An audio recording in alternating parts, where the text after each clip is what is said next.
Hello everybody and welcome to this video on an inspector calls, getting ready for your exam, which I know is coming up. Everything I go through in this video comes from Mr. Bruff's Guide to an Inspector Calls, which you can pick up at mrbruff.com or amazon.co.uk for just £3.99.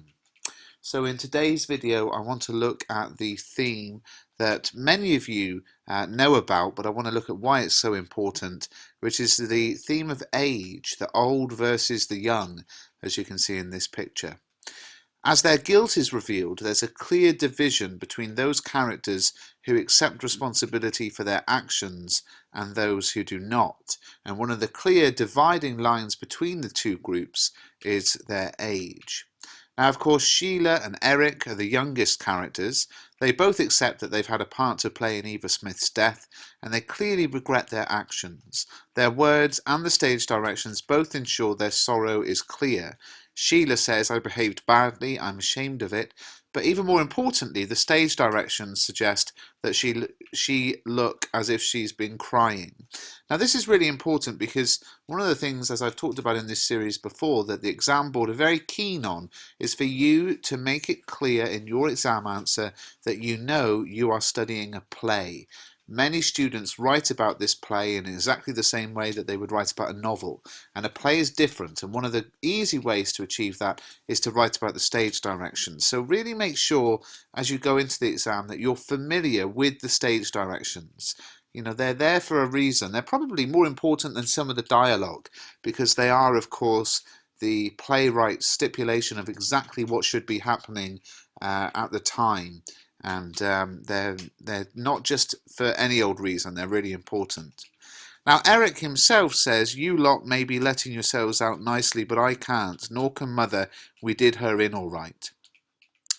Now neither change their views when it becomes apparent that Inspector Gould may not be a real inspector, and that's important. There's a level at which everybody feels bad when the police officer is there, but that changes when they think, oh, maybe he's not a real inspector.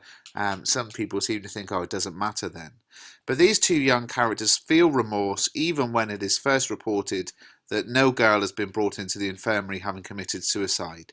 It's clear that they've learned to accept responsibility for their actions, and Eric even becomes frustrated at the end of the play when it seems as if his parents and Gerald are feeling like their actions didn't matter if their behaviour didn't actually result in the death of a young girl.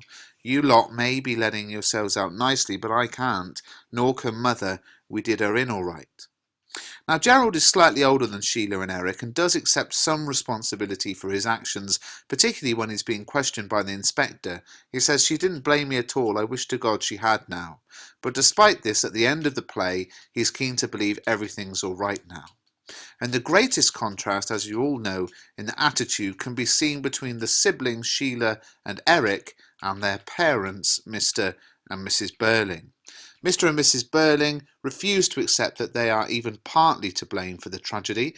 Mr. Burling makes it clear, "I can't accept any responsibility," and near the end of the play, when the inspector's validity is brought into question, he, like Gerald, insists, but the whole thing's different now.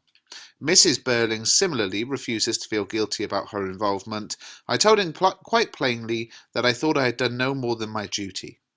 But the big question is, why is there this huge disparity between the end result in terms of the young people and the older people in the play? Because that's the kind of thing we need to talk about, linking it to the writer's ideas and attitudes. Why did Priestley design the whole thing like this? Well, we can think about the inspector as being the voice of Priestley himself. And he says that the young ones are more impressionable. And by having the younger characters learn the lessons of social responsibility, it suggests to the audience some hope for the future. The younger generation can be taught to accept responsibility for one another. It's possible for them to change, and if they do so, society will be a better place. And this fits in neatly with Priestley's socialist views, including the emphasis he puts on education as a way of changing society for the better, and it would speak to an audience.